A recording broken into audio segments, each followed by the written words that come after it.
Have you been thinking of preserving fresh summer beans for winter? You can use your freezer with this simple method. You don't even need to use pressure cans. For this, I am using 1.5 kilograms of beans, weighed with their pods. I removed them and placed them in a pot of 2 liters of water. Now let's leave it to boil. After it reaches a boil, I let it cook for another 3 minutes. Then, I place the beans in cold water to give them a temperature shock, which is called blanching. After that, I am transferring them to freezer bags.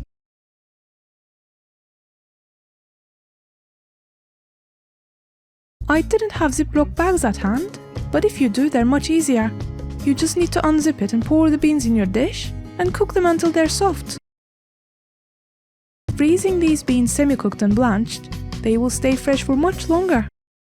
We hope you enjoyed this tutorial. Please do not forget to like this video.